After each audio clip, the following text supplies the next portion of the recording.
Part 1. The Legacy of Chains. Georgia was born with a contradiction in its soil. Founded in 1732, it was imagined as a refuge, a place where debtors and the poor could start anew. But that promise was never kept. Instead of sanctuary, Georgia became a stronghold.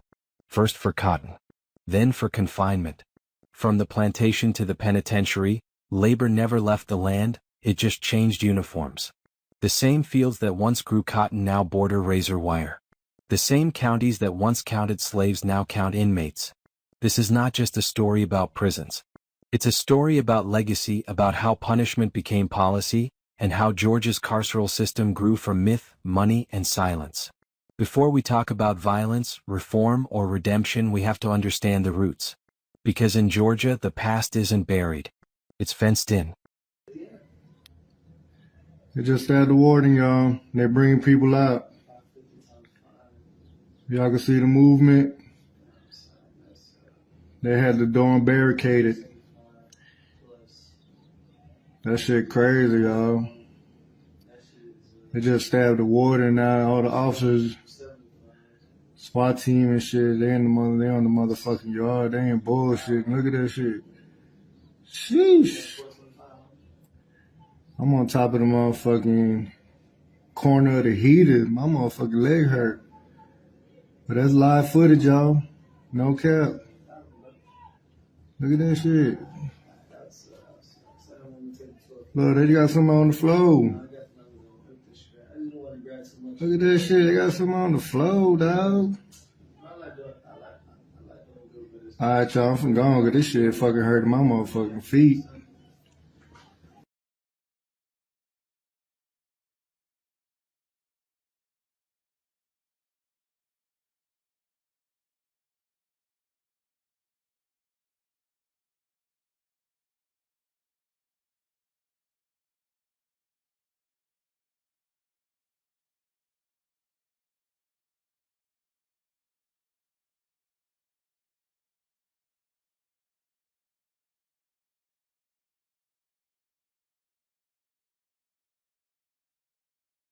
Early Georgia, seeds of contradiction.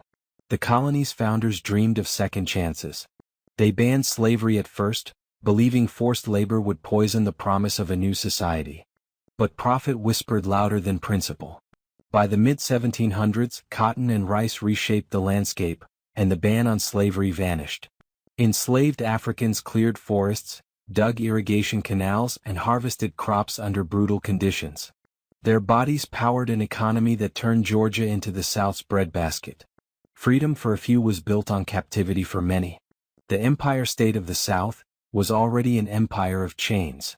From emancipation to convict leasing. The Civil War ended formal slavery, but it didn't end forced labor. In the ashes of Reconstruction, Georgia turned to convict leasing.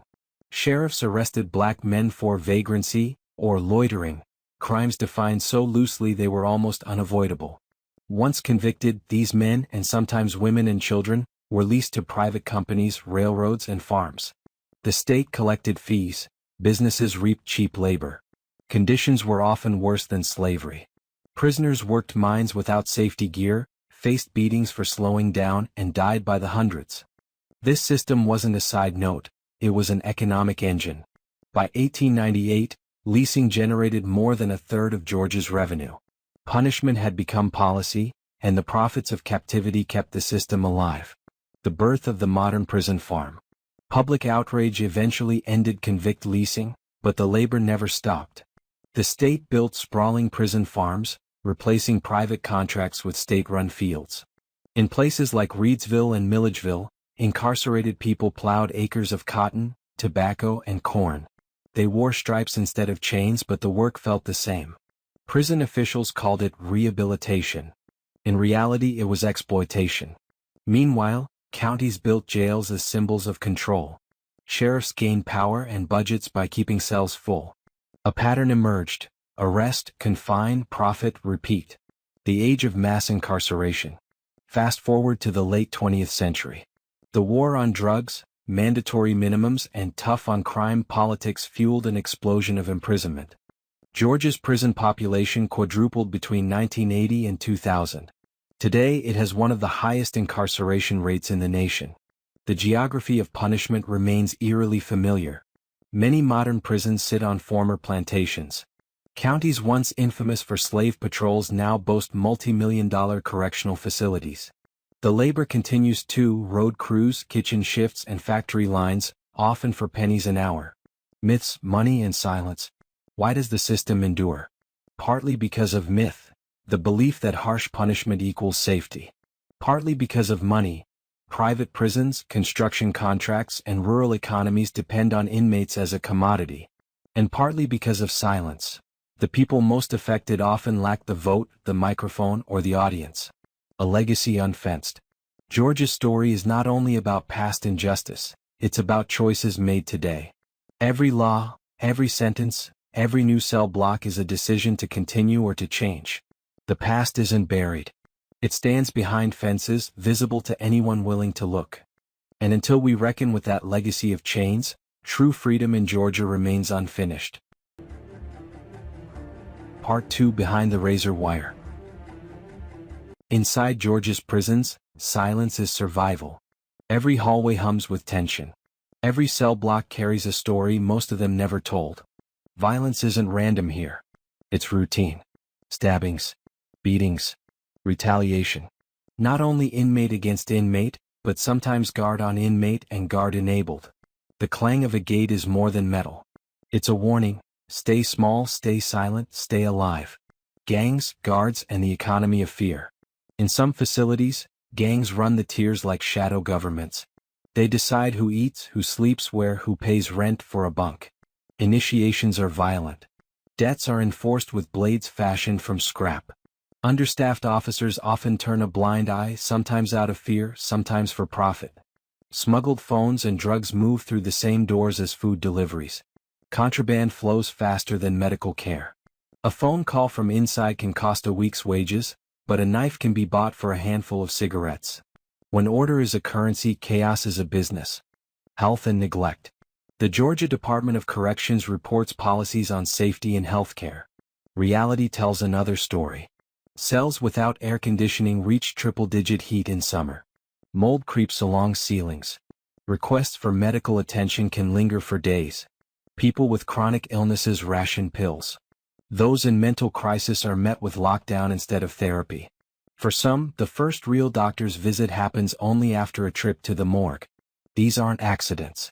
They're the predictable results of a system stretched thin and funded to contain, not to care. Solitary by design. Solitary confinement isn't just a punishment. It's policy. Men are locked alone for 23 hours a day, sometimes for months, sometimes for years. 4 concrete walls. No sunlight. No contact. The only conversation is with memory. Studies show that weeks in isolation can erode the mind. Hallucinations, anxiety, irreversible trauma. Yet Georgia keeps using it, a quiet tool to control those who resist or simply don't fit. Here, silence isn't merely survival. It's enforced. Disappearing people, disappearing accountability. When the lights go out, accountability goes with them. Investigations stall. Cameras malfunction. Families on the outside wait for calls that never come. The official narrative often reads, "Incident under review," while inside, people grieve in whispered prayers or brace for the next eruption. Georgia's prison system isn't broken. It's functioning as designed: to contain, to control, to disappear. Human lives beyond the numbers. Behind every statistic is a person. A son who once played high school football. A mother writing letters she's not sure will be delivered. A grandparent wondering if the next visit will be the last. Families pay the price in miles driven, in lost wages for missed work, in sleepless nights imagining what they cannot see. If we're going to talk about reform, we must first tell the truth about what lies behind the razor wire. Because these walls don't just hold people. They hold history, policy, and choices we make every day. Change begins with witnessing and refusing to look away. Part 3: Taxed by the cell. Every prison bed in Georgia carries a price tag. Not just in concrete and steel, but in dollars diverted from classrooms, clinics, and communities. It costs taxpayers more than $20,000 a year to house a single inmate. Multiply that by tens of thousands of people, and the numbers climb into the billions. But the real cost isn't only financial. It's generational. Budgets behind bars. Follow the money and you see the trade-offs. Each dollar spent on incarceration is a dollar not spent on early childhood programs, on mental health care, on job training or public housing. Imagine if those billions funded tutoring for struggling students, or neighborhood health clinics, or addiction treatment. Instead, the state pours resources into razor wire and guard towers. When prisons fail to rehabilitate, the cycle repeats at public expense. More arrests, more trials, more cells to build and fill. Counties paying twice. Counties with the highest incarceration rates often have the lowest investment in public infrastructure. Roads crumble while jail budgets grow. Libraries cut hours while sheriff departments expand. Families pay twice, first through taxes, then through the hidden costs of separation, traveling long distances for visits, covering exorbitant phone fees, shouldering lost income when a loved one can't work. In many rural towns that host prisons, promises of economic growth fade quickly. A prison may bring construction jobs at first, but long-term prosperity rarely follows.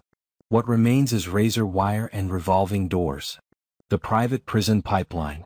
Some of Georgia's facilities are privately run. Here, incarceration is not only a public policy, it's a profit center. Contracts guarantee bed quotas. If cells stay empty, the state can be charged for lost revenue. So the incentive is clear: keep them full. Overtime budgets for guards, emergency medical transports, and outsourced food services add layers of hidden cost. Taxpayers foot the bill, but the profits flow elsewhere. Generational debt. The financial burden ripples beyond today's budget. Children grow up with parents missing at the dinner table. Communities lose workers, mentors, and voters. A child with an incarcerated parent is more likely to struggle in school, more likely to experience poverty, and statistically more likely to end up behind bars. What begins as a state expenditure becomes a generational debt. Rethinking the ledger. Supporters of mass incarceration often argue it keeps communities safe. But research shows that investing in education, mental health treatment, and job opportunities prevents crime more effectively and more cheaply than building more cells. The question isn't whether Georgia can afford reform.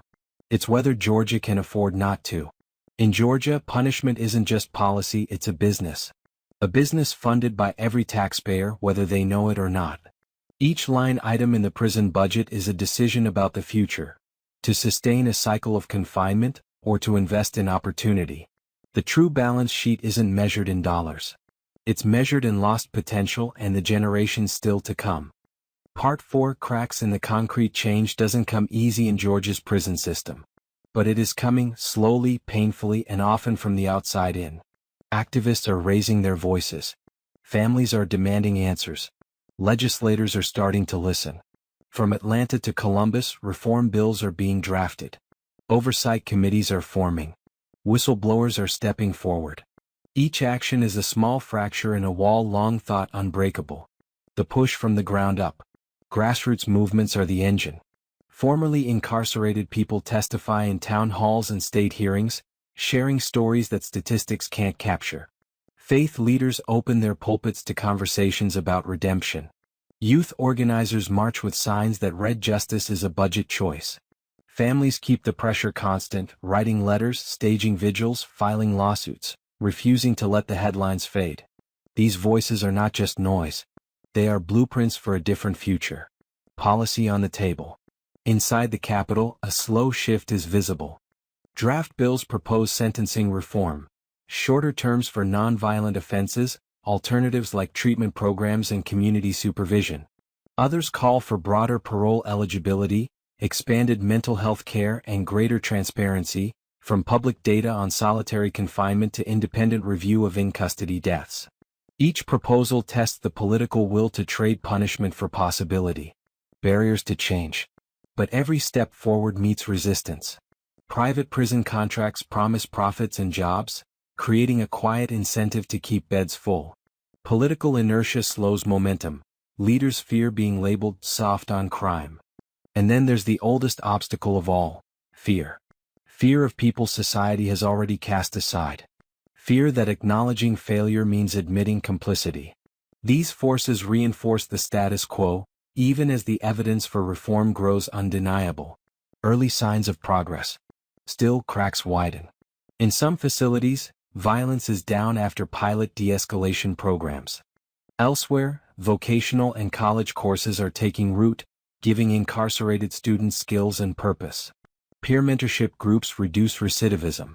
Restorative justice circles connect victims and offenders in dialogue. Each initiative is small in scale, but together they prove that change is not only possible, it's measurable. A shift in public imagination. Across the state, the myth that more prisons equal more safety is being challenged. Editorials question ballooning corrections budgets. Community forums debate alternatives. Addiction treatment instead of jail, investment in housing instead of handcuffs. Polls show growing bipartisan support for reform, not from ideology, but from lived reality and fiscal sense. Reform isn't just a policy. It's a reckoning. It asks Georgia to confront a legacy of chains and choices, to acknowledge pain and imagine repair. If the state is willing to face its past, it might just reshape its future, transforming cracks in the concrete into doorways of possibility. Part 5: Building Safer Walls. Safety inside Georgia's prisons isn't guaranteed, it's negotiated. Every morning, officers walk into facilities understaffed, undertrained, and overwhelmed. Every night, incarcerated people brace for the unexpected, moving through a system where violence is expected, not prevented. But safety isn't just about numbers. It's about culture. Culture over force. When officers are trained to de-escalate instead of dominate, violence drops. When staff treat conflict as something to resolve rather than crush, the temperature of an entire unit can change. States that invest in conflict resolution and crisis intervention training see fewer assaults, on staff and on those incarcerated. Georgia is beginning to notice. Pilot programs in select facilities now include scenario-based training, teaching officers to talk first, restrain later, and build trust where fear once ruled. Mental health as security. Real security starts with mental health. Nearly half of Georgia's prison population reports a diagnosable mental illness, yet treatment slots remain scarce. When trauma and untreated illness collide with concrete and steel, tension turns combustible. Where mental health care is prioritized with on-site clinicians, counseling groups, and medication management, fights decline, self-harm decreases, and staff injuries fall. Safety isn't just about stronger locks, it's about stronger support. Oversight with teeth. Accountability is the backbone of safety. Policies on paper mean little without eyes in action. Independent oversight boards, public reporting of incidents, and unannounced inspections shine light where shadows thrive. Some Georgia facilities now require body cameras for officers, while others have upgraded lighting and installed comprehensive camera systems. These are not luxuries. They are necessities, deterrents to abuse and evidence when abuse occurs. Innovations and experiments. A few prisons are experimenting with trauma-informed care, acknowledging that both staff and residents carry histories of violence and loss. Workshops teach coping skills. Peer mentorship programs pair experienced inmates with newcomers to ease the volatile first months. These efforts don't erase danger overnight, but they prove that safety grows when humanity is recognized. The constitutional promise. Because a prison that cannot protect its people, any of its people, isn't merely unsafe. It's unconstitutional. The Eighth Amendment prohibits cruel and unusual punishment. Allowing predictable violence is a violation of that basic guarantee. Safety is not a privilege granted at the warden's discretion. It is a right owed to everyone inside. If Georgia wants justice behind its walls, it has to build it, brick by brick, policy by policy. Not just with concrete but with conscience. Not just for those who guard the gates, but for every human being who lives within them. Because real safety isn't about taller fences. It's about a system that protects dignity while keeping its constitutional promise. Part 6: Cotton to Concrete to Community. Not everyone who enters Georgia's prison system stays lost. Some find purpose. Some find education. Some find a way back. Inside these walls, classrooms exist. Books, teachers, programs that offer more than time, they offer tools. Education as lifeline, GED courses, vocational training, digital literacy, even college classes. For the people who can reach them, these programs are lifelines, pathways to a future that isn't defined by a cell number. Every diploma earned is a step toward freedom of the mind, long before the gates ever open. Barriers and blind spots, but access isn't equal. Funding is fragile. Too many facilities treat education as optional. Too many policies treat rehabilitation as a luxury. Waiting lists stretch for months. Materials arrive late or not at all. A sentence meant to correct instead becomes a cycle to survive. The evidence is undeniable. Education lowers recidivism, builds safer communities, and saves taxpayer dollars. More important than the statistics, it restores dignity. A certificate in welding, a college credit, a finished novel, each is an act of self-recognition. I am more than my sentence. Reentry begins inside. Reentry doesn't start at the gate. It starts inside, with preparation, opportunity, and the belief that people are more than their worst mistake. When someone leaves prison with skills and confidence, they return as neighbors ready to work, parents ready to nurture, citizens ready to contribute. Georgia has a choice, to lead not just in reform but in redemption. To turn concrete into classrooms. To turn cotton into community. Because justice is not only about punishment, it is about possibility. Part 7 Agents of Change. Change doesn't happen in silence. It happens when voices rise, when truth is told, and when leadership steps forward. Across Georgia, people are refusing to look away from the realities behind prison walls. They are pushing against decades of fear and inertia. They are proving that the arc of justice doesn't bend on its own, it is pulled. A movement with many faces. The call for reform is not a single voice. It is a chorus. Community organizers, attorneys, faith leaders, artists, formerly incarcerated people, and families all bring their own rhythms. Together they create a movement that refuses to be ignored. At rallies in Atlanta you hear drums and chants. In courthouse hallways, you hear quiet conversations between mothers and lawmakers. In classrooms and church basements, you hear strategy sessions late into the night. Change is a mosaic built from countless acts of courage. The Urban Law School and Jonah Sanders. At the heart of this work is the Urban Law School, guided by Jonah Sanders. Sanders believed that the law is not just a profession, it is a tool for liberation. Under his direction, students and faculty dig into case files, research sentencing disparities, and represent clients who cannot afford private counsel. Their legal clinics don't just train future lawyers. They train advocates who understand that justice requires more than courtrooms. They draft policy briefs for legislators, propose model laws for sentencing reform, and host public forums that connect policymakers with the people most affected. Sanders often tells his students, every statute is a story, and every story can be rewritten. Through this lens, the Urban Law School is shaping the next generation of attorneys as agents of change. Susan Sparks and the Human and Civil Rights Coalition of Georgia. Another powerful force is Susan Sparks and the Human and Civil Rights Coalition of Georgia. Sparks began as a journalist, documenting the hidden realities of prison life, moldy cells, medical neglect, unchecked violence. Her reporting turned into organizing. Today, the coalition she leads is a network of families, faith groups, and former inmates. They collect testimonies from inside, track patterns of abuse, and bring those stories to the public square. Every month they host listening nights, where families share letters from loved ones behind bars. They present these accounts to oversight committees, to city councils, to anyone willing to confront uncomfortable truths. Their motto is simple: sunlight is a disinfectant. By refusing to let darkness hide cruelty, Sparks and her coalition forced Georgia to reckon with the cost of neglect. The Southern Center for Human Rights. Then there is the Southern Center for Human Rights, a cornerstone of advocacy. For decades, the center has fought for the dignity of incarcerated people throughout the South. Its attorneys challenge unconstitutional conditions, file landmark lawsuits, and push for legislative reform. They've exposed overcrowding, inadequate medical care, and the systemic issues that fuel cycles of incarceration. Their investigations have led to federal consent decrees, new policies on solitary confinement, and precedent-setting court decisions that ripple beyond Georgia's borders. But their work is not just legal. It is deeply human. Staff members visit prisons regularly, meeting with people who feel forgotten, listening to their stories, and carrying those narratives into the public debate. Stories of courage behind every organization are individuals whose lives embody the change. Consider Marcus, who earned his GED through a prison education program and now mentors youth at risk of incarceration. Or Angela, who lost her brother to prison violence and now travels county to county advocating for mental health funding inside facilities.